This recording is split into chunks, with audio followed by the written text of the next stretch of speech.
بہرحال اچھی طرح سمجھ لیجئے یہ مارکا ابھی ہونے والا ہے. میں تفاصیل میں نہیں جانا چاہتا، نہ میری اس وقت کا یہ موضوع ہے. کتاب الملاحم میں پڑھیے کیسی کیسی جنگیں ہونے والی ہیں. الملحمۃ العظمی، نہ تاریخ انسانی کی عظیم ترین جنگ جو ہونے والی ہے.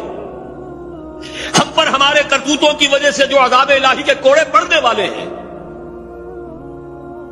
پورا عالم عرب یہودیوں کے سامنے سرنگوں ہو چکا ہے. نیو ورلڈ آرڈر کی جیب میں جا چکا. تھوڑا سا ایک سوڈان، کچھ ایک پاگل سا غیر اہم شخص قذافی بیٹھا ہوا ہے، باقی ان دو کو نکال دیجئے تو پورا عالم عرب ان کی جیب میں سرنگوں. اور ابھی کیا ہوگا جب مسجد اقصی شہید کی جائے گی، جب تھرڈ ٹیمپل کی تعمیر ہوگی، ایودھیا کی مسجد گرا کر. ویڈیو شروع کرنے سے پہلے ایک گزارش ہے، اگر آپ ہمارے چینل پر نئے ہیں تو سبسکرائب ضرور کریں اور ڈاکٹر اسرار احمد رحمت اللہ علیہ کے لیے سورہ فاتحہ پڑھ کر کامنٹ میں آمین لکھنا نہ بھولیں. شکریہ. امت مسلمہ کی نفس کو دیکھ لیا ہے دشمن نے کہ جان نہیں ہے. حمیت نام تھا جس کا گئی تیمور کے گھر سے.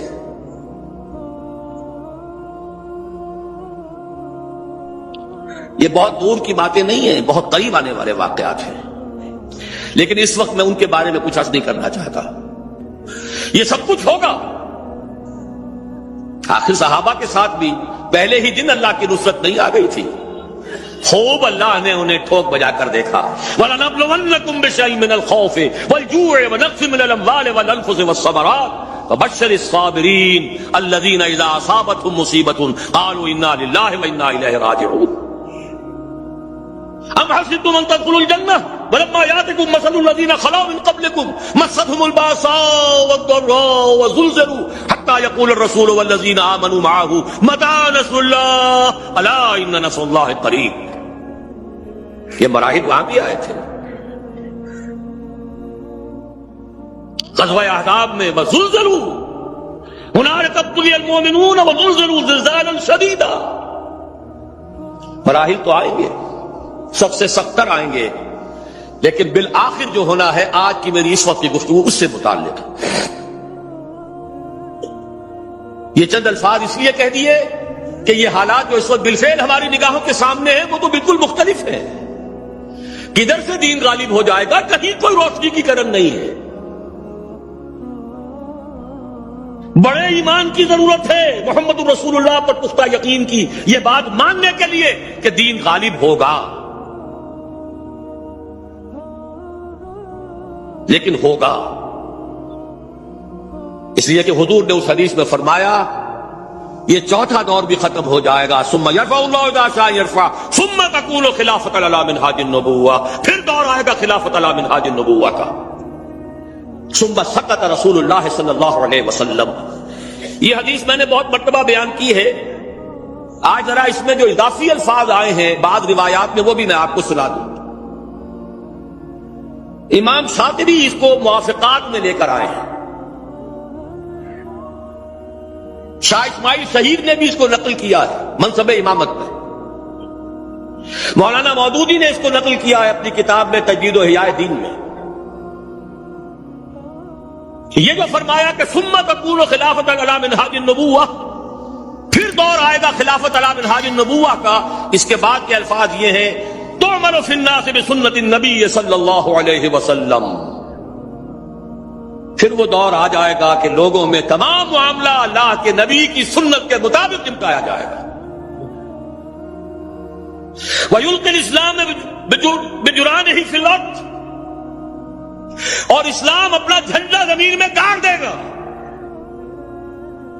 نشر کر دے گا. يَرْضَى عَنْهَا سَاكِنُ السَّمَاءِ وَسَاكِنُ الْأَرْضِ. اس پورے نظام سے یا اس دور سے تمام آسمانوں والے بھی تمام زمین والے بھی راضی ہو جائیں گے. لا تدع السماء من مطر الا صبت. آسمان اپنی بارش کو روک کر نہیں رکھے گا، اپنے سارے خزانے لٹا دے گا. الا صبت بدرارا ولا تدع الارض نباتها شيئا الا اخرجته، اور زمین بھی اپنی نباتات میں سے کسی شے کو روکے کہ نہیں نکال باہر کرے گی، خزانے آسمان سے اور زمین سے نکل آئیں گے۔ یہ خوشحالی کا دور پوری نوع انسانی کے لیے آ کر رہے گا، یہ تقدیر مبرم ہے، یہ اٹل ہے، یہ خبر ہے محمد رسول اللہ صلی اللہ علیہ وسلم کی۔ میں نے دو باتیں ابھی عرض کی ہیں۔ پہلی بات، قرآن کی نصوص سے نتیجہ نکال کر کہ حضور کو بھیجا گیا غلبہ دین کے لیے اور بھیجا گیا پوری نوع انسانی کے لیے، تو مقصد بعثت اسی وقت مکمل ہوگا جب کل روئے ارضی پر اللہ کا دین غالب آ جائے۔ دوسری میں نے آپ کو حدیث بتا دی، چوتھے دور میں ہم ہیں لیکن پانچواں دور آیا چاہتا ہے، زیادہ دور نہیں ہے، اگرچہ اس کے لیے ایمان اور عمل صالح کے لیے کمر کشی ہوگی، اس کے لیے جہاد کی پکار پر لبیک کہنا ہوگا۔ اس لیے سورہ صف میں اس کے فوراً بعد تو وہی آیات آئی ہیں، یا ایھا الذین آمنوا هل ادلکم علی تجارۃ تنجیکم من عذاب الیم تؤمنون باللہ ورسولہ وتجاہدون فی سبیل اللہ باموالکم وانفسکم۔ لیکن ان آیات کی تشریح میں کل کروں گا اپنے شام کی تقریر میں انشاءاللہ۔ اس وقت اب تیسرا نکتہ بیان کر رہا ہوں۔ اب جب دوبارہ یہ عالم آئے گا، اس عالم ارضی پر نظام خلافت آئے گا، دو حدیثیں اتنی واضح ہیں کہ کل روئے ارضی پر آئے گا۔ وہ حدیثیں اس کتاب کے میں ہیں آپ کے پاس، مقداد ابن الاسود سے روایت ہے رضی اللہ تعالی عنہ، مسند احمد ابن حنبل کی روایت ہے۔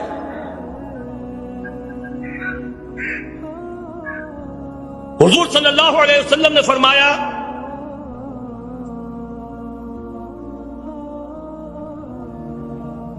لا يبقى على ظهر الارض بيت مدر ولا وبر الا ادخله الله كلمة الاسلام بعز عزيز وذل ذليل، اما يعزهم الله فيجعلهم من اهلها او يذلهم فيدينون لها، قلت فيكون الدين كله لله۔ مقداد ابن اسود فرماتے ہیں رضی اللہ تعالی عنہ کہ حضور نے ارشاد فرمایا، زمین پر نہ کوئی اینٹ اور گارے کا بنا ہوا گھر بچے گا، نہ کوئی خیمہ رہے گا، اونٹ کے بالوں کے بنے ہوئے کمبلوں کا خیمہ، جس میں کہ اللہ تعالیٰ اپنے دین کے کلمے کو داخل نہ کر دے۔ ہر گھر میں، ہر خیمے میں اللہ کا دین داخل ہو جائے گا۔ لیکن یہ اچھی طرح سمجھ لیجئے، میری کل کی گفتگو میں اس کی تھوڑی سی وضاحت آئے گی کہ دین کے داخلے کا کیا مطلب ہے۔ جزیرہ نما عرب میں بھی جب دین غالب ہوا ہے تو کیا تمام عیسائیوں کو جبراً مسلمان بنا لیا گیا؟ جب خلافت راشدہ کا دور آیا ہے تو کیا تمام مجوسیوں کو اور تمام اور لوگوں کو جبراً مسلمان بنا لیا گیا؟ نہیں۔ جس کی قسمت میں تھا، سعادت تھی، وہ اسلام لے آئے، جو نہیں وہ ذمہ ہوئے۔ یؤتوا الجزیۃ عن ید وہم صاغرون، چھوٹے ہو کر رہو، اپنے ہاتھوں جزیہ پیش کرو، اسلام کی بالادستی کو قبول کرو، تو تم یہودی ہو کر رہ سکتے ہو، نصرانی ہو کر رہ سکتے ہو، مجوسی ہو کر رہ سکتے ہو، ہندو ہو کر رہ سکتے ہو، جو چاہو رہو۔ بالکل وہی بات اس حدیث میں آئی ہے۔ گھر کوئی نہیں بچے گا جس میں کلمہ اسلام داخل نہ ہو جائے، لیکن وہ داخلہ دو شکلوں میں ہوگا، بعز عزیز وذل ذلیل، عزت والے کے اعزاز کے ساتھ یا کمزور کی مغلوبیت کے ساتھ۔ یا تو گھر والا اور خیمے والا خود اسلام لے آئے گا تو اسے بھی عزت نصیب ہو گئی، وَلِلَّهِ الْعِزَّةُ وَلِرَسُولِهِ وَلِلْمُؤْمِنِينَ وَلَكِنَّ الْمُنَافِقِينَ لَا يَفْقَهُونَ۔ عزت تو اللہ کے لیے ہے، اس کے رسول کے لیے ہے، اہل ایمان کے لیے ہے، اسے بھی عزت نصیب ہو گئی۔ اور نہیں تو یؤتوا الجزیۃ عن ید وہم صاغرون، تم چاہے مسلمان نہ ہو، اسلام تمہارے اوپر رہے گا، تمہیں نیچے ہونا پڑے گا، نیچے ہو کر ہندو رہو، سکھ رہو، پارسی رہو، عیسائی رہو، یہودی رہو، جزیہ دو، چھوٹے بنو۔ بعز عزیز وذل ذلیل، اس کی وضاحت بھی فرما دی۔ اما یعزهم اللہ فیجعلهم من اہلها، یا تو اللہ ان کا اعزاز فرمائے گا، انہیں اسلام والوں میں شامل کر دے گا، اور یذلهم، یا انہیں مغلوب کر دے گا، فیدینون لها، تو اسے ان لوگوں کو اسلام کی اطاعت کرنی پڑے گی۔ اس پر حضرت مقداد فرماتے ہیں، فقلت، پھر میں نے اپنے دل میں کہا، وَيَكُونَ الدِّينُ كُلُّهُ لِلَّهِ، تب وہ بات ہوگی جو سورہ انفال میں الفاظ آئے ہیں وَقَاتِلُوهُمْ حَتَّى لَا تَكُونَ فِتْنَةٌ وَيَكُونَ الدِّينُ كُلُّهُ لِلَّهِ۔ وہ شان جو ہے، ان الفاظ جو ہے، ان کے اس میں جو شان ہے وہ ظاہر ہوگی اس وقت۔ دوسری حدیث اس سے پہلے صفحے پر ہے، عن ثوبان رضی اللہ عنہ۔ ایک گزارش ہے، اگر آپ ہمارے چینل پر نئے ہیں تو سبسکرائب ضرور کریں اور ڈاکٹر اسرار احمد رحمت اللہ علیہ کے لیے سورہ فاتحہ پڑھ کر کامنٹ میں آمین لکھنا نہ بھولیں۔ شکریہ۔ عن ثوبان مولا رسول اللہ صلی اللہ علیہ وسلم، حضرت ثوبان یہ بھی حضور کے غلاموں میں سے تھے جنہیں حضور نے آزاد کر دیا تھا، مولا کہلاتے ہیں۔ اور یہ روایت صحیحین میں سے مسلم شریف کے اندر بھی موجود ہے، ترمذی، ابو داؤد، ابن ماجہ وغیرہ کے علاوہ صحیح مسلم میں۔ عن ثوبان رضی اللہ عنہ قال رسول اللہ صلی اللہ علیہ وسلم ان اللہ زوالی الارض فرأيت مشارقها ومغاربها وان امتی سيبلغ ملكها ما زوي لي منها۔ حضور نے فرمایا اللہ نے میرے لیے ساری زمین کو لپیٹ دیا یا سکیڑ دیا، تو میں نے اس کے سارے مشرق بھی دیکھ لیے، سارے مغرب بھی دیکھ لیے۔ And take it from me، جان لو میری امت کی حکومت ان تمام علاقوں پر قائم ہو کر رہے گی جو اللہ نے مجھے اس طرح زمین کو سکیڑ کر دکھا دیے تھے۔ کوئی شک ہے؟ شک کا صائبہ بھی ہے تو ایمان کی کمزوری ہے۔ یہ قول رسول ہے، وہو الصادق المصدوق، وہ سچے ہیں اور ان کی سچائی پر تو اللہ گواہ ہے۔ لقد صدق اللہ رسولہ الرؤیا بالحق لتدخلن المسجد الحرام ان شاء اللہ آمنین محلقین رؤوسکم۔ کچھ اشتباہ سا ہو گیا تھا کہ شاید حضور کا خواب درست نہ تھا۔ نہیں، نبی کا خواب غلط نہیں، نبی کا قول غلط نہیں ہو سکتا، ہو کر رہے۔ تو قرآن سے منطقی طور پر ثابت پوری دنیا میں اللہ کے دین کا غلبہ ہو کر رہے گا۔ ایسی جنگ ہونی ہے الملحمۃ العظما، جس کو کہ میں بھی آپ نے گواہی پیش کر دوں گا، جسے کہا گیا ہے لاسٹ کروسیڈ۔ بش نے بھی کروسیڈ کا لفظ بول دیا تھا، پھر واپس لیا اس نے۔ نکل جاتی ہے جس کے منہ سے سچی بات مستی میں، فقیہ مصلحت بھی سے وہ رندے بادہ خار اچھا، کروسیڈ کہہ کر پھر واپس لیا۔ یہ کروسیڈ، اس کے اوپر جس قدر نقصان ہونا ہے عربوں کا، گریٹر اسرائیل بنے گا، یہ عراق، شام، اردن، سعودی عرب کا کچھ شمالی علاقہ، ترکی کا جنوبی علاقہ، مصر کا صحرائے سینا، اور اس کے ساتھ ہی جو بہترین اس کا زرخیز ترین علاقہ ڈیلٹا آف نائل، یہ سب یہودیوں کے قبضے میں جائے گی۔ اس کو حدیث میں کہا گیا الملحمۃ العظما۔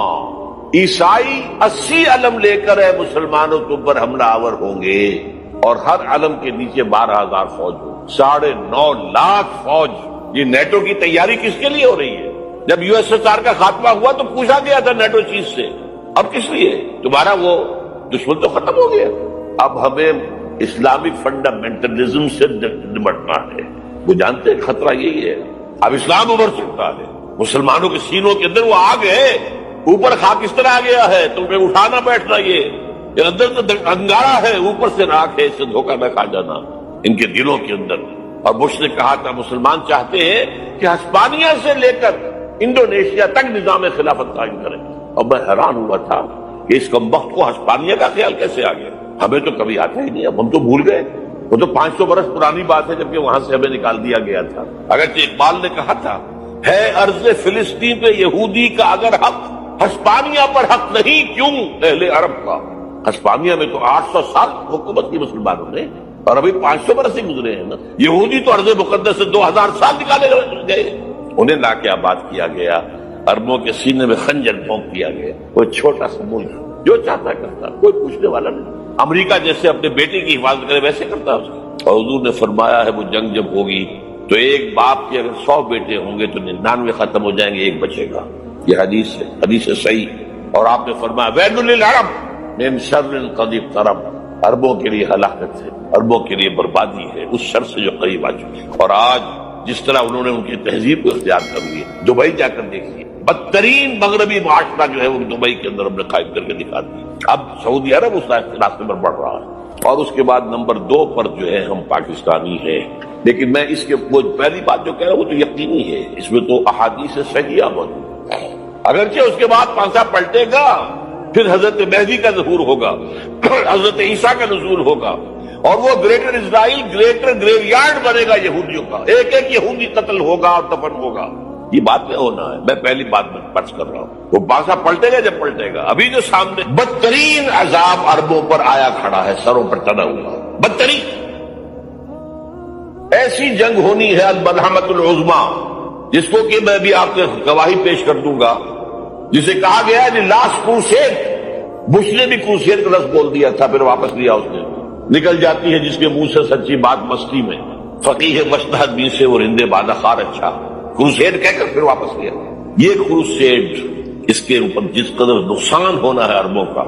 گریٹر اسرائیل بنے گا، یہ عراق، شام، اردن، سعودی عرب کا کچھ شمالی علاقہ، ترکی کا جنوبی علاقہ، مصر کا صحرائے سینا، اور اس کے ساتھ ہی جو بہترین اس کا زرخیز ترین علاقہ ڈیلٹا آف نائل، یہ سب یہودیوں کے قبضے میں جائے گا. اس کو حدیث میں کہا گیا الملحمۃ العظما. عیسائی 80 علم لے کر ہے مسلمانوں تم پر حملہ آور ہوں گے، اور ہر علم کے نیچے 12,000 فوج، 9.5 لاکھ فوج. یہ نیٹو کی تیاری کس کے لیے ہو رہی ہے؟ جب یو ایس ایس آر کا خاتمہ ہوا تو پوچھا گیا تھا نیٹو چیف سے، اب کس لیے؟ تمہارا وہ دشمن تو ختم ہو گیا. اب ہمیں اسلامک فنڈامنٹلزم سے نمٹنا ہے. وہ جانتے ہیں خطرہ یہی ہے. اب اسلام ابھر سکتا ہے. مسلمانوں کے سینوں کے اندر وہ آگ ہے، اوپر خاکستر آ گیا ہے، تم پہ اٹھانا بیٹھنا. یہ اندر تو انگارہ ہے، اوپر سے راکھ ہے، اس سے دھوکہ نہ کھا جانا ان کے دلوں کے اندر. اور بش نے کہا تھا مسلمان چاہتے ہیں کہ ہسپانیہ سے لے کر انڈونیشیا تک نظام خلافت قائم کریں. اور میں حیران ہوا تھا کہ اس کمبخت کو ہسپانیہ کا خیال کیسے آ گیا. ہمیں تو کبھی آتا ہی نہیں، ہم تو بھول گئے. وہ تو 500 برس پرانی بات ہے جبکہ وہاں سے ہمیں نکال دیا گیا تھا. اگرچہ اقبال نے کہا تھا ہے عرض فلسطین پہ یہودی کا اگر حق، ہسپانیہ پر حق نہیں کیوں اہل عرب کا. ہسپانیہ میں تو 800 سال حکومت کی مسلمانوں نے، اور ابھی 500 برس سے گزرے ہیں نا. یہودی تو عرض مقدس سے 2000 سال نکالے گئے. انہیں لا کے آباد کیا گیا، عربوں کے سینے میں خنجر بھونک دیا گیا. وہ چھوٹا سا ملک جو چاہتا کرتا، کوئی پوچھنے والا نہیں. امریکہ جیسے اپنے بیٹے کی حفاظت کرے ویسے کرتا اس.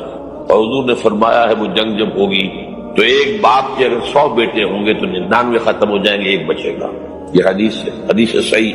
اور آپ نے فرمایا ویل للعرب من شر قد اقترب، عربوں کے لیے ہلاکت ہے، عربوں کے لیے بربادی ہے اس شر سے جو قریب آ چکی. اور آج جس طرح انہوں نے ان کی تہذیب کو اختیار کر لیا ہے، دبئی جا کر دیکھیے، بدترین مغربی معاشرہ جو ہے وہ دبئی کے اندر ہم نے قائم کر کے دکھا دیا. اب سعودی عرب اس راستے پر بڑھ رہا ہے. اور اس کے بعد نمبر 2 پر جو ہے ہم پاکستانی ہیں. لیکن میں اس کے وہ پہلی بات جو کہہ رہا ہوں وہ تو یقینی ہے، اس میں تو احادیث صحیحہ موجود ہے. اگرچہ اس کے بعد پانسا پلٹے گا، پھر حضرت مہدی کا ظہور ہوگا، حضرت عیسیٰ کا نزول ہوگا، اور وہ گریٹر اسرائیل گریٹر گریو یارڈ بنے گا یہودیوں کا. ایک ایک یہودی قتل ہوگا اور دفن ہوگا. یہ بات میں ہونا ہے. میں پہلی بات میں پرچ کر رہا ہوں. وہ پانسا پلٹے گا جب پلٹے گا. ابھی جو سامنے ہے وہ کیا ہے؟ جسے ملحمۃ العظما کہا حضور نے، جسے آرمگیڈون کہتے ہیں عیسائی. آرمگیڈون کی اگر کہیں جا کر آپ دیکھیں گے، آپ ڈکشنری میں مانی تو کیا لکھا ہے؟ A very big war which will be fought between the forces of evil and good before the end of this world. اس دنیا کے خاتمے سے پہلے خیر اور شر کی قوتوں کے درمیان بہت بڑی جنگ ہوگی. ارمجدون اسے کہتے ہیں عربی میں، اور آرمگیڈون اسے کہتے ہیں انگریزی کے اندر. اور یہ بائبل کی آخری کتاب کے اندر ہے، جو اس میں کہ مکاشفات یوحنا، ریولیشنز آف سینٹ جان. یہ تو میں کہہ رہا ہوں یقین کے ساتھ، اور زیادہ دور نہیں ہے، آیا چاہتا ہے. اس لیے کہ یہودیوں کا اور عیسائی جو کنزرویٹوز ہیں، نیو کنزرویٹوز، ان کا 5 نکاتی ایجنڈا ہے متفق علیہ، جس کے تحت یہ جنگ صلیبی شروع کی گئی ہے. وہ سن لیجئے آپ. آرمگیڈون نمبر 1، گریٹر اسرائیل قائم ہو جانا اس کے نتیجے میں نمبر 2، مسجد اقصی اور قبۃ الصغریٰ کو گرانا نمبر 3، وہاں 3rd ٹیمپل، وہ مسجد جو حضرت سلیمان نے بنائی تھی 1000 قبل مسیح میں، پھر برباد کی تھی نیبوکدنیزر نے، دوبارہ بنائی گئی. پھر دوبارہ ختم ہوئی 70 عیسوی اب تک گری پڑی ہے، ان کا خانہ کعبہ گرا ہوا ہے 70 عیسوی سے لے کر آج تک۔ ایک دیوار ہے ویلنگ وال، جہاں جاتے ہیں روتے ہیں پیٹتے ہیں ماتم کرتے ہیں، وہاں وہ بنے گا 3rd ٹیمپل۔ اور نمبر 4 اس میں لا کر رکھا جائے گا تخت حضرت داؤد کا۔ یہ تخت کہاں ہے اس وقت؟ یہ لندن شریف کے اندر جو ان کی پارلیمنٹ کا جو چرچ ہے ویسٹ منسٹر ایبے، اس میں رکھا ہوا ہے۔ ایک پتھر تھا جس پر بٹھا کر حضرت داؤد کی تاج پوشی ہوئی، پھر حضرت سلیمان کی ہوئی، پھر وہ پتھر رکھ دیا گیا جب حضرت سلیمان نے بنایا ہیکل مسجد اقصی، وہاں رہا وہ۔ ہر بادشاہ جو تھا یہودی اسی کے اوپر بٹھا کر اس کی تاج پوشی ہوتی تھی۔ سن 70 میں ٹائٹس نے گرایا اسے ہیکل کو، وہ پتھر لے گیا، وہاں سے روم گیا، روم سے آئرلینڈ گیا، آئرلینڈ سے اسکاٹ لینڈ آیا، اسکاٹ لینڈ سے انگلینڈ آیا، اور اب وہ رکھا ہوا ہے 14ویں صدی عیسوی سے آج تک وہ ویسٹ منسٹر ایبے میں رکھا ہوا، ایک کرسی کی سیٹ میں اسے بنا دیا گیا ہے تخت کی شکل میں۔ اب انگریزوں میں کوئی ملکہ ہو، کوئی بادشاہ ہو جس کی بھی تاج پوشی ہونی اس میں ہوگی، یہ لا کر رکھا جائے گا 3rd ٹیمپل میں۔ اور اس پر یہودیوں کے خیال کے مطابق ان کا مسیحا آئے گا جو مسیح دجال ہوگا، عیسائیوں کے خیال کے مطابق حضرت عیسیٰ آئیں گے، وہ ہمارا بھی خیال ہے حضرت عیسیٰ آئیں گے علیہ السلام۔ بہرحال یہ تو بعد کی باتیں ہیں نا، اس وقت جو میں عرض کر رہا ہوں عربوں پر بہت بڑا عذاب، اور پاکستان کا معاملہ البتہ یہ ہے، میں یقین سے نہیں کہہ سکتا۔ ہینگنگ ان دی بیلنس، ہو سکتا ہے اللہ تعالیٰ ہم پر رحم فرمائے، ہو سکتا ہے اگرچہ اس کی کچھ شرائط ہو۔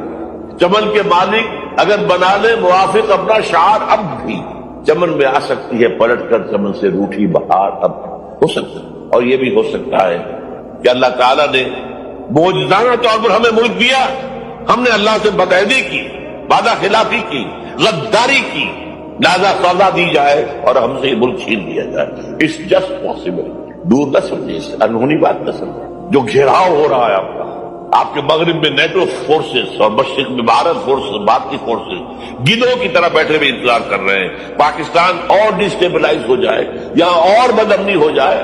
اب لاہور میں پھر آج دھماکے ہو گئے ہیں، 2 دن پہلے کا دھماکہ میں سہ کے آیا ہوا ہوں، آپ کے سامنے بیٹھا ہوں، وہ جانے بچی ہیں۔ جو ہماری اکیڈمی کا حشر ہوا وہ تو میں آپ کو نہیں بتا سکتا۔ یہ اشارہ کیوں ہو رہا ہے؟ تاکہ یہاں بدامنی ہو جائے اور ہمیں جواب مل جائے، مغرب سے نیٹو فورسز داخل ہو جائیں، مشرق سے بھارتی فورسز آ جائیں اور ہمارے ایٹمی دانت توڑ کر اور پھر ہمیں بھارت کے سامنے ڈال دیا جائے۔ نو ڈو ایز یو لائک، یہ ان کا نقشہ ہے۔ ہوگا کیا وہ اللہ جانتا ہے، ہوگا وہ جو اللہ چاہے، لیکن اللہ کا چاہنا جو ہے وہ کس پر منحصر ہے؟ یہاں انقلاب برپا کرو، یہاں اسلام لاؤ، اگر دھندوں میں لگے رہو گے تو وہ خود بخود نہیں آ جائے گا انقلاب۔ صحابہ نے جانیں دی تھی، کتنی تکلیفیں اٹھائی تھی، 12 برس تک مکی دور کے اندر با نشہ درویشی در ساد و دمادم زن، جو پختہ شبی خدرا بر سلطنت جم سن۔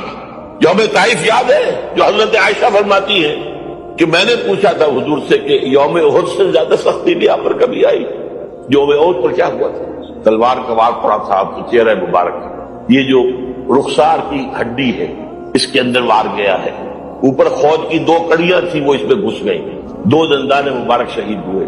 وہ خود کی کڑیاں ایک صحابی نے اپنے دانتوں سے پکڑ کر کھینچنے کی کوشش کی، دانت نکل گئے، وہ نہیں نکلی، کیا جتن کر کے نکالی گئی ہوگی تو خون کا فوارہ آیا، اتنا خون گیا ہے کہ آپ بےہوش ہو گئے، گر گئے، اور مشہور یہ ہو گیا کہ آپ کا انتقال ہو گیا، شہادت ہو گئی۔ یہ سیرت کبھی پڑھی ہے؟ حضرت عائشہ کے ہوش کا تو یہی دور تھا نا، یوم طائف میں جو ہم کیا تھی، بچی تھی، انہیں کیا پتا کیا ہو رہا ہے حضور کے ساتھ۔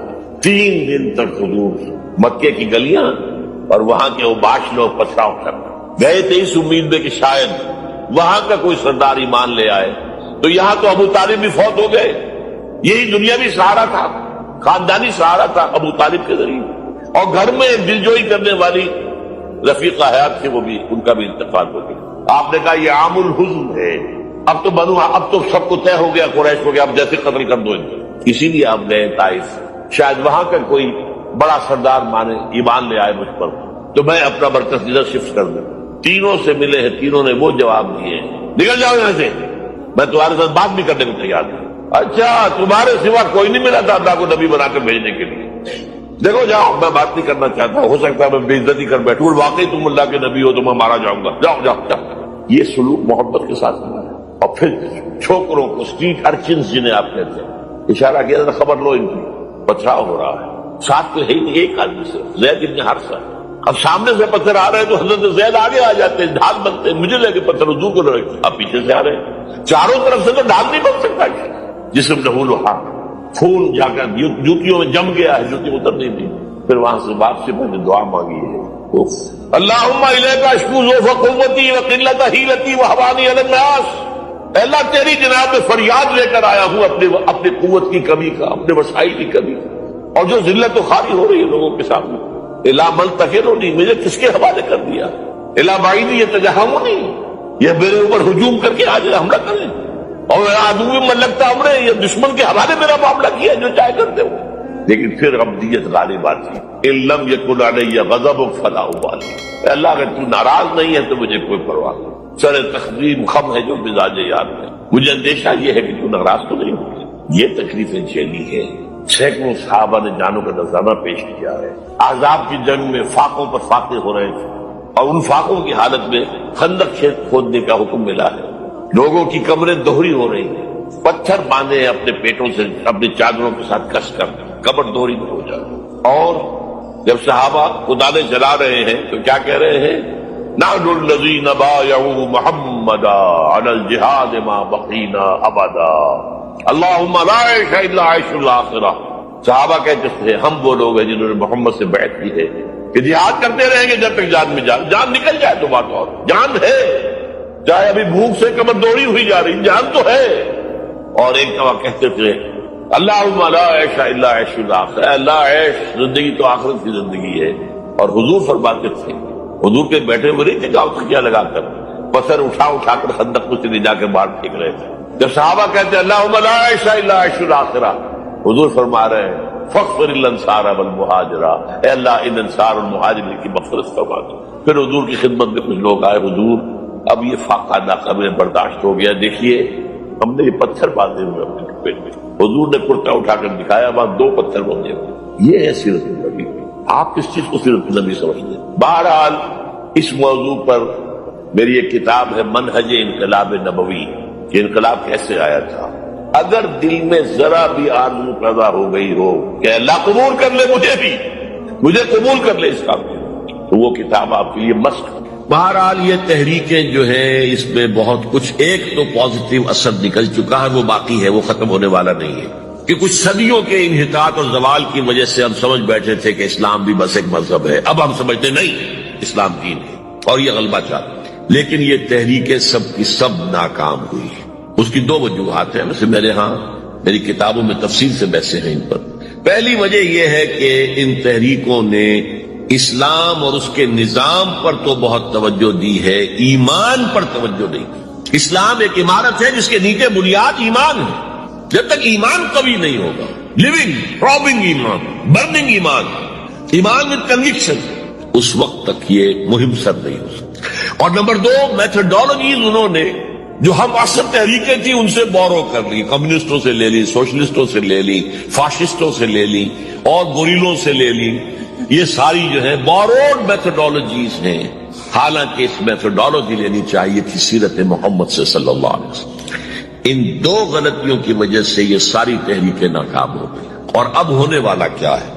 اب جو ہونے والا ہے نمبر 1 فوری طور پر تیسری عالمگیر جنگ جو سر پر کھڑی ہوئی ہے، آرمگیڈون جسے وہ کہتے ہیں بائبل کی اصطلاح میں، اور الملحمۃ الکبریٰ یا الملحمۃ العظمیٰ یہ حدیث کے اندر کہا گیا ہے۔ متفق گردید رائے ابو علی بارائے من، انجیل کی آخری کتاب ریولیشنز آف جان، اس میں آرمگیڈون، اگر ڈکشنری میں دیکھیں گے تو آپ کو معنی ملیں گے آرمگیڈون کے، a very big war which will be fought between the forces of evil and good before the end of this world، اور اسی کا ذکر حضور نے کیا، بہت بڑی جنگ ہوگی، بہت بڑی جنگ ہوگی، مڈل ایسٹ اس کا میدان بنے گا، اور اس جنگ کے اندر عربوں کا شدید نقصان تہس نہس ہو۔ حضور نے فرمایا کہ ایک باپ کے اگر 100 بیٹے ہوں گے تو 99 ختم ہو جائیں گے، ایک بچے گا، یہ حدیث ہے۔ کتاب الملاحم پڑھیے، یہ ملاحم کسے کہتے ہیں؟ لحم گوشت کو کہتے ہیں، جنگوں میں کیا ہوتا ہے گوشت کے ٹکڑے اڑتے ہیں، اسی طرح ملحم کہتے ہیں عرب، سعودی عرب میں آپ نے دیکھا ہوگا قصائی کی دکان جو ملحم ہے، گوشت لحم جہاں پر کاٹ کے بیچا جاتا ہے ملحم، تو ملحمہ جنگ کو کہتے ہیں، ملاحم اس کی جمع ہے۔ الملحمۃ العظما الملحمۃ الکبریٰ، یہ دو الفاظ حدیث میں آئے۔ عربوں پر یہ عذاب کیوں آئے گا؟ سمجھ لیجئے کہ امت مسلمہ اگرچہ پوری مجرم ہے اس وقت، پوری دنیا میں کسی ایک ملک کے اندر بھی اسلام کا نظام قائم نہیں ہے، اور اسی لیے ضربت علیہم الذلۃ والمسکنۃ وباؤوا بغضب من اللہ۔ آج ہم اس عذاب میں مبتلا ہے۔ میری کتاب موجود ہے اس پر، سابق اور موجودہ مسلمان امتوں کا ماضی، حال اور مستقبل ہے۔ آج کیوں ذلیل کہ کل تک نہ تھی پسند گستاخی فرشتہ ہماری جناب نے اس کا جواب یہ کیے ہیں۔ ان میں سب سے بڑے مجرم عرب ہیں، جن کا جتنا اونچا رتبہ ہوتا ہے اتنا ہی پھر ان کی جرم کی سزا بھی سخت ہوتی ہے۔ ازواج مطہرات سے کہہ دیا گیا تھا کہ تم کوئی غلط حرکت کرو گی تمہیں دوہری سزا ملے گی۔ تم محبت کے گھر میں رہتی ہو صلی اللہ علیہ وسلم۔ اسی طرح عربوں میں سے تھے حضور، رسول عربی، رسول ہاشمی، اور نمبر 2 ان کی مادری زبان میں اللہ کا کلام موجود ہے، انہیں اسے سمجھنے کے لیے کوئی مشقت اور محنت نہیں کرنی پڑتی۔ پھر بھی مغربی کولونیل کا بستر جیسے جیسے طے ہونا شروع ہوا اور عرب ممالک آزاد ہونے شروع ہوئے، کسی نے ماسکو کو قبلہ بنا لیا، کسی نے واشنگٹن، اسلام کو کسی نے اپنا قبلہ لیا۔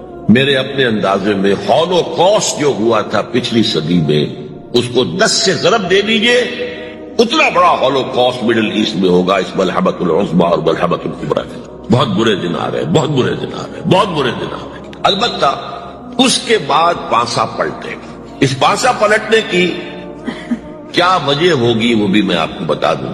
مسلمانوں کو دوبارہ فتح ہونی شروع ہوگی، مسلمان پہلے تو یہ سارے عرب ممالک نکل جائیں گے، گریٹر اسرائیل بن جائے گا گویا، عراق ہے، شام ہے، سعودی عرب میں وہ آ جائیں گے، مدینے کے قریب تک مدینے کے اندر داخل نہیں ہو سکیں گے، وہ اللہ کی طرف سے خاص پروٹیکشن سے ہوگی، باقی وہ اپنا گریٹر اسرائیل بنا لیں گے۔ پھر جو ہے there will be a reversal، اور اس ریورسل میں مسلمان دوبارہ ریگین کریں گے اپنے کھوئے ہوئے علاقوں کو۔ اس میں 3 واقعات کو ذہن میں رکھیے۔ پہلی بات وہ جو میں کہہ چکا ہوں کہ کسی نہ کسی ملک میں، کسی عجمی ملک میں، عربوں پر تو عذاب آ جائے گا، آخری عذاب ہے، عجمی مسلمان ملک میں، نظری طور پر ایران بھی ہو سکتا ہے، افغانستان، پاکستان، اور کسی درجے میں بھارت، وہاں بھی تو آخر 20 کروڑ مسلمان ہیں۔ لوگ 18 کہہ دیتے ہیں اور وہ 12 بھی کہہ دیتے ہیں کہ 20 یا 25 کروڑ مسلمان بس رہا ہے ہندوستان کے اندر۔ بہرحال یہ جو دوبارہ پھر مسلمان جو ہے ابھریں گے، اس میں پہلا سبب کیا ہوگا کہ کسی علاقے میں، عجمی مسلمان علاقے میں، خلافت علی منہاج النبوہ قائم ہو جائے گی۔ میرے نزدیک پاکستان اور افغانستان، میرا گمان ہے واللہ عالم، میں نے کہا تھا ان باتوں میں اختلاف کی گنجائش ہے، یہ کوئی میں قرآن و حدیث کی منہ سے نہیں کہہ رہا ہوں، لیکن جو میرا مشاہدہ ہے افغانستان کی تقسیم ہو جائے گی، پختون حصہ جو ہے پاکستان کے ساتھ ملے گا، اور یہ یہاں پر وادی سندھ، جس کو اقبال نے کہا ہے کارواں زی وادی دور و دراز آیت برو، اس یہاں پر خلافت علی منہاج النبوہ کا نظام قائم ہوگا اور یہاں سے فوجیں چلیں گی، نمبر 1۔ نمبر 2، عرب کے ریگزار میں 15ویں صدی کے مجدد کا ظہور ہو جائے گا۔ مہدی کو ہم مانتے ہیں مجدد، شیعہ مانتے ہیں 12ویں امام جو چھپے ہوئے ہیں، ان کے امام معصوم جو ہے 12، ان میں سے آخری جو ہے وہ چھپے ہوئے ہیں غار میں 1200 برس سے، اور وہ ظاہر ہوں گے، یہ ان کا عقیدہ ہے، ہمارا نہیں ہے۔ ہم سمجھتے ہیں جیسے ہر صدی میں اللہ مجدد بھیجتا رہا، اسی طریقے سے میرے گمان میں 15ویں صدی کے مجدد جو ہے وہ حضرت مہدی ہو، ان کی حکومت جا کر یہ فوج قائم کرے گی، عربوں میں دم نہیں ہوگا، وہ اپنی عیاشیوں کی وجہ سے بالکل کھوکھلے ہو چکے، دولت کی فراوانی اور عیاشی۔ یہ بھی سننے میں آتا ہے دروغ برگردن راوی کہ اگر کوئی فوجی قافلہ ان کا چل رہا ہوتا ہے تو وہ بجائے ٹرکوں میں بیٹھنے کے وہ اپنی کاروں میں بیٹھ کے ساتھ ساتھ چلتے ہیں، وہ ٹرک خالی چل رہے ہوتے ہیں، ٹرک کی سختی جو ہے، سخت سیٹ جو ہے برداشت کرنا ان کے بس کا روک نہیں۔ بہرحال یخرج الناس من المشرق یطیعون للمہدی، یعنی سلطان اس کی حکومت کو مستحکم کرے۔ پھر حضرت مہدی کی طرف سے شروع ہوگا معاملہ جہاد، اور یہ سارا جو ملک چھوٹ ہم مسلمانوں کے ہاتھ سے نکل گئے تھے یہ واپس لے گئے۔ آج سے کوئی 40 سال قبل میں بڑے بھائی کے ساتھ مشرقی پاکستان تھا، اس کو 67 کی بات کر رہا ہوں، شہر کے لیے گئے تھے، میرے ایک افغان اسرار الحق صاحب وہاں پہ چیف انجینئر تھے پاک PW، انہوں نے دعوت دی تھی آپ، میں یہاں ہوں سیکٹر ڈھاکہ اور مختلف جگہ چٹاگانگ چوٹوگرام سے کہتے ہیں۔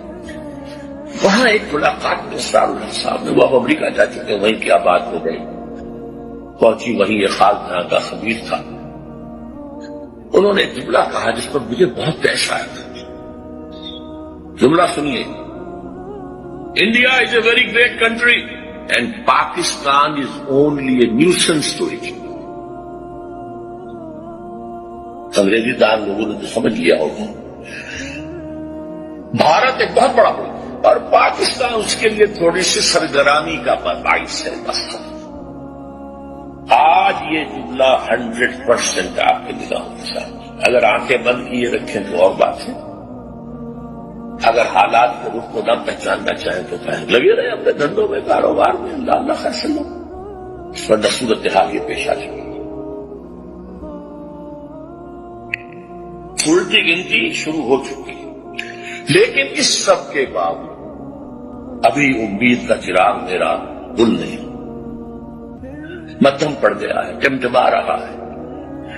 لیکن میرا ایک جو امید کا سہارا ہے وہ 400 برس کی تاریخ ہے بھارت کی, ہندوستان کی, جس کے کوئی منطقی تقاضے نظر آتے اور مستقبل کی پیشین گوئیاں ہیں محمد رسول اللہ صلی اللہ علیہ وسلم. تو یا ماضی میں روشنی نظر آتی ہے یا مستقبل, حال میں نہیں کچھ. We have been cut to size. اور جو تھوڑا سا شوشہ چھوڑا ہے مشرف صاحب نے کہ میرا جو چین کا دورہ تھا وہ اسی مقصد کے لیے تھا, وہ بیلنس کرنے کے لیے گئے تھے. اول تو چین آپ کو گھاس ڈالے گا نہیں, ابھی طویل عرصے تک اس کا ارادہ کنفرنٹیشن کا ہے ہی. وہ اپنی اکانومی کو ڈیولپ کرنے میں لگا ہوا ہے. ثانیاً اگر آپ کی کوئی پیش رفت ہو گئی تو آپ کے اوپر زبردست حملہ جو ہے بھارت کا اور افغانستان کی دونوں طرف سے.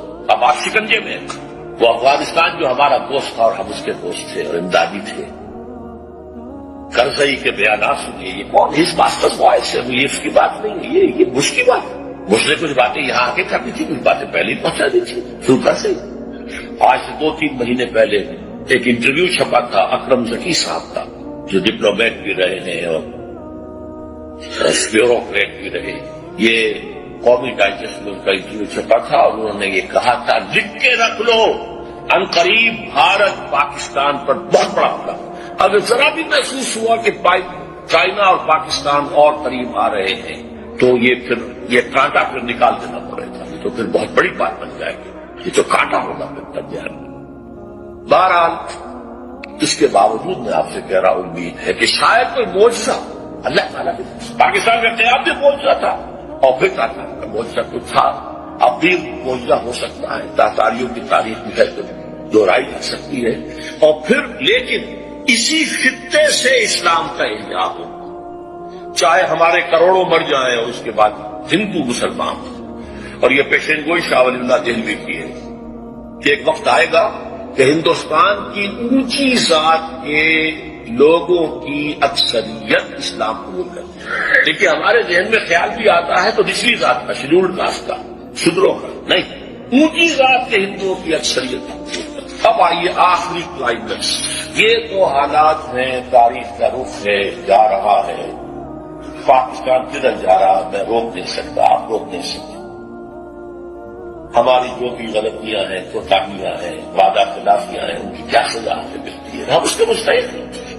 ہم کچھ آج سے کوئی 40 سال قبل میں بڑے بھائی کے ساتھ مشرقی پاکستان تھا, اس کو 67-68 کی بات کر رہا ہوں, سیر کے لیے گئے تھے. میرے ایک ہمدان اسرار الحق صاحب وہاں پہ چیف انجینئر تھے پاک PW, انہوں نے دعوت دی تھی آپ میں یہاں ہوں سیر کرا. ڈھاکہ اور مختلف جگہ چٹاگانگ چوٹوگرام سے گئے تھے. وہاں ایک ملاقات میں اسرار الحق صاحب نے, وہ اب امریکہ جا چکے, وہیں کیا بات ہو گئی, پہنچی وہیں یہ خالدہ کا خبیر تھا. انہوں نے ایک جملہ کہا جس پر مجھے بہت پیش آیا تھا. جملہ سنیے. India is a very great country and Pakistan is only a nuisance to it. انگریزی دان لوگوں نے تو سمجھ لیا ہوگا. بھارت ایک بہت بڑا ملک ہے اور پاکستان اس کے لیے تھوڑی سی سرگرانی کا باعث ہے بس.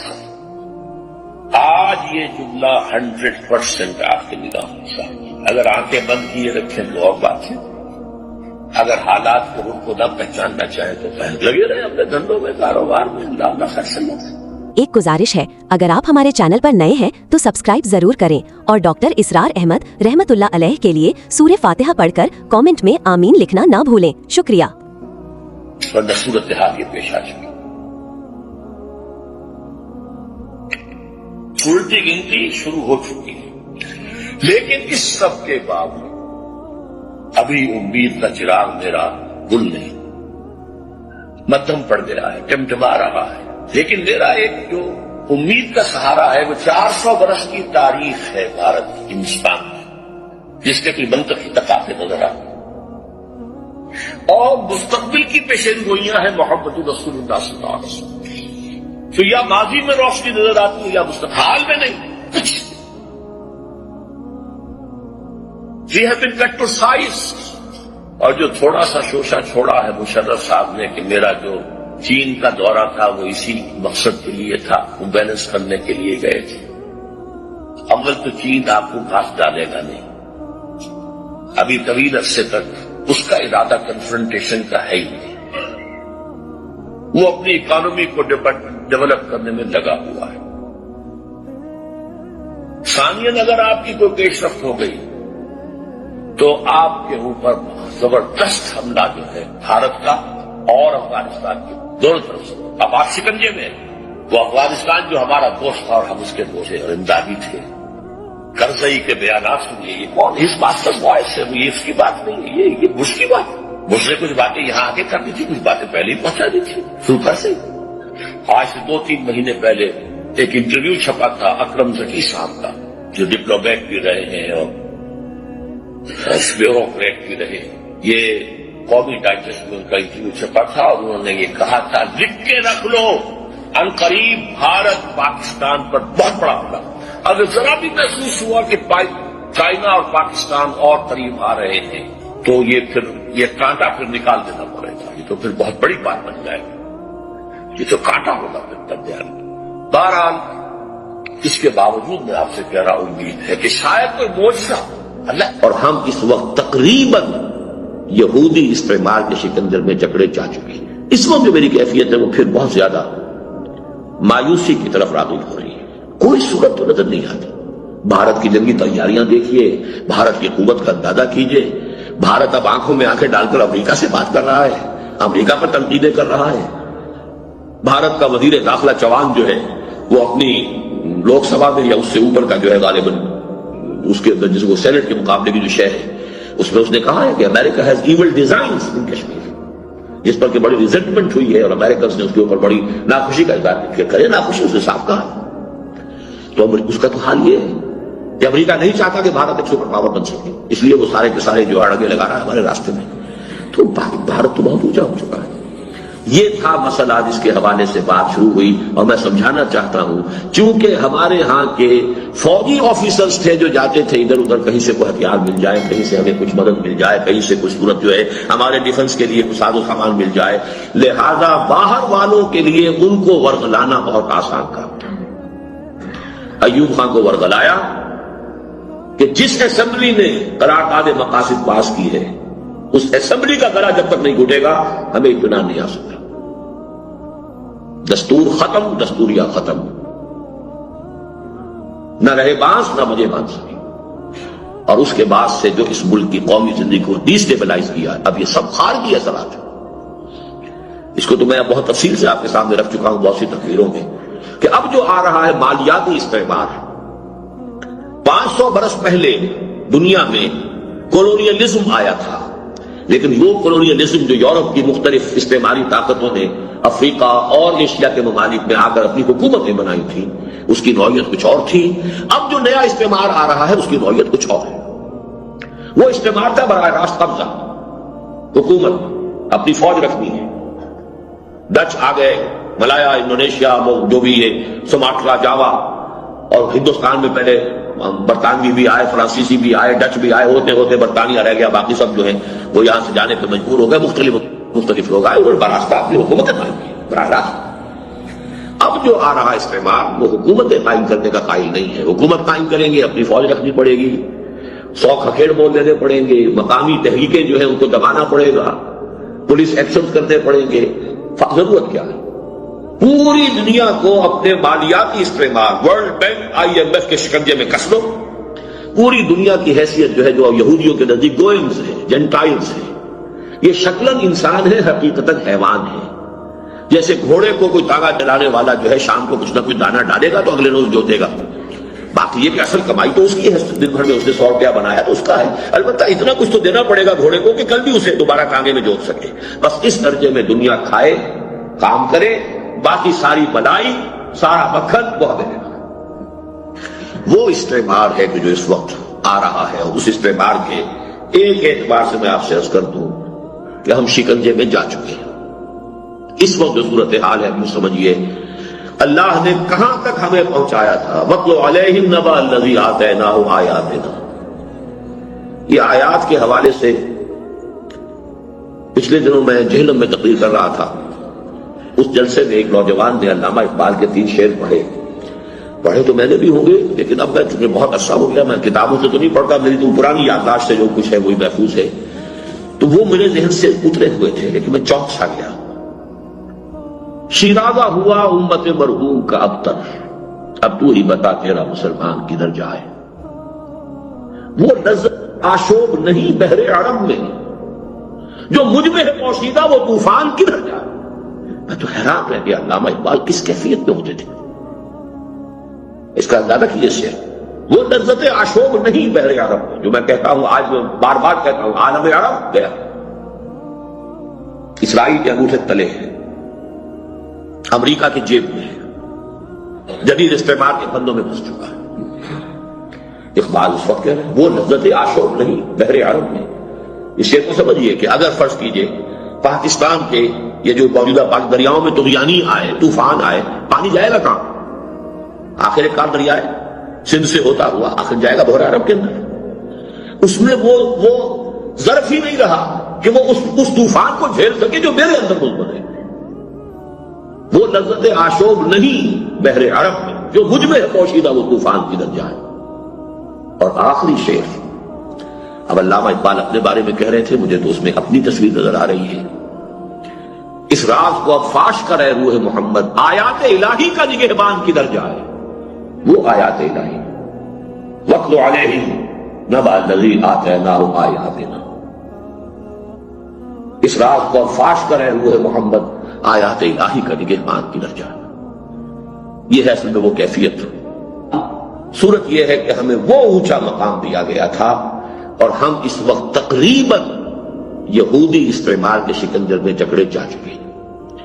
میری اس وقت جو کیفیت ہے، میں نے بارہا مختلف مواقع پر یہ بات کہی ہے کہ انسان میں اپس اینڈ ڈاؤنز آتے رہتے ہیں.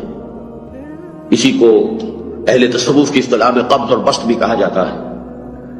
کبھی طبیعت میں انشراح سا ہوتا ہے، امید کی کیفیت زیادہ ہو جاتی ہے، آدمی کو خود اعتمادی بھی محسوس ہوتی ہے. کچھ حالات کے اندر بھی بجائے تاریک پہلوؤں کے کچھ اگر روشن پہلو ہیں تو وہ نظر آنے لگتے ہیں. یہ بسط کی کیفیت کہلاتی ہے، شرح، انشراح اور بسط.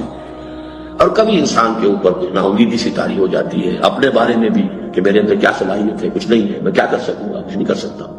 آپ کے اندر بھی جو تاریکی کے رخ ہیں وہ زیادہ نمایاں ہو جاتے ہیں. تو ناامیدی اور امید، جیسے کہ حدیث میں بھی آیا ہے کہ ایک بندے کا مقام اللہ تعالیٰ کے ساتھ یہی ہے، بین اور رجا، خوف اور رجا کے بین بین رہنا چاہیے. تو آدمی ان دونوں کے درمیان کبھی امید اور کبھی ذرا نا امیدی کی سی کیفیت جو ہے عام طور پر آدمی اس میں آسیلیٹ کرتا ہے. اس وقت جو میری کیفیت ہے وہ پھر بہت زیادہ مایوسی کی طرف راغب ہو رہی ہے. کوئی صورت تو نظر نہیں آتی، کوئی صورت نظر نہیں آتی، کوئی امید بن نہیں آتی. یعنی یہ کہ حالات دن بدن خراب سے خراب تر، تباہی معلوم ہوتا مقدم. وہی بات جو میں نے کہا تھا کہ میں ان مقام پر آ کر لڑکھڑا جاتا ہوں. وہ سورہ توبہ کی ان آیات میں فَعَاقَبَهُمْ نِفَاقًا فِي قُلُوبِهِمْ إِلَىٰ يَوْمِ يَلْقَوْنَهُ. کیا یہ فیصلہ ہمارے بارے میں اللہ تعالیٰ کے ہاں ہو چکا؟ علامات نفاق تو پوری کی پوری موجود ہیں. نفاق باہمی کا نقشہ جو ہے وہ تو علم نشرہ ہے نگاہوں کے سامنے. کیا إِلَىٰ يَوْمِ يَلْقَوْنَهُ کا فیصلہ بھی ہو چکا ہے؟ اسی طرح اس آیت میں بھی فکان من الغابرین ہو گیا. کیا یہ آیت بھی 100% ہمارے حالات میں منطبق ہو گئی ہے؟ وَاتْلُ عَلَيْهِمْ نَبَأَ الَّذِي آتَيْنَاهُ آيَاتِنَا فَانسَلَخَ مِنْهَا فَأَتْبَعَهُ الشَّيْطَانُ فَكَانَ مِنَ الْغَاوِينَ وَلَوْ شِئْنَا لَرَفَعْنَاهُ بِهَا وَلَكِنَّهُ أَخْلَدَ إِلَى الْأَرْضِ وَاتَّبَعَ هَوَاهُ. اور یہ جو کتے کی مثال دی گئی ہے، ہمارا حال جو ہے، امریکہ کچھ کار لے تب بھی اسی کا پاؤں چاٹ رہے ہیں، اور وہ ہمیں دھتکار دے تب بھی اسی کا پاؤں چاٹ رہے ہیں. کم سے کم یہ نقشہ جو کتے کا ہے، پالتو کتے کا، وہ تو جو کر تو ہمارے اوپر ہے. کہاں جائیں ہم؟ جائیں کدھر؟ خاص طور پر جب سے دنیا یونیپولر ہو گئی ہے، کیا کریں؟ اپنے پاؤں پر ہم نے کھڑے ہونا سیکھا نہیں، پہلے دن سے نہیں سیکھا. اللہ تللے کیے، امداد کے سہارے عیش کیے، قرض کی پیتے تھے میں، اور یہ کہتے تھے کہ ہاں رنگ لائے گی ہماری فاقہ مستی، ایک دن وہ رنگ لا رہی ہے. ہمارا سٹینڈرڈ اونچا ہے، ہندوستان کا سٹینڈرڈ نیچا ہے، بہت خوش ہو رہے تھے. لیکن ہندوستان نے اپنا انفراسٹرکچر بنایا، کوئی شے آسودگی کی، کوئی شے آسائش کی، کوئی عیاشی کی امپورٹ نہیں ہونے دی. اپنے ملک میں بناؤ تو استعمال کرو.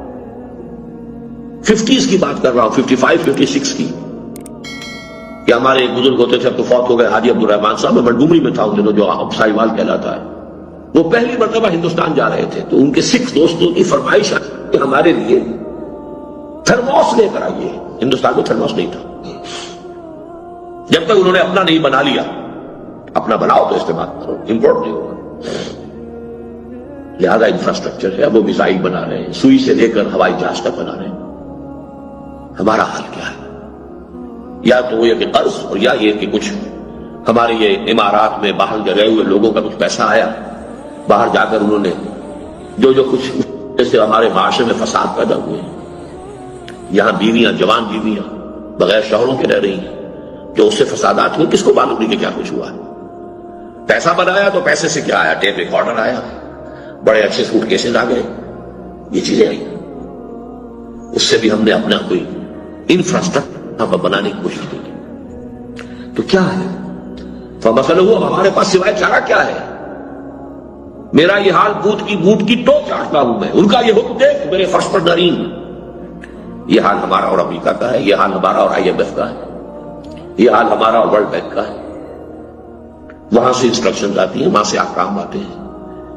اور حال یہ ہو چکا ہے کہ اب یہ خبر دی گئی ہے کہ اگلے مالی سال میں 70% of total revenues of Pakistan will be used in debt servicing. سود میں جائے گا 70% کل آمد.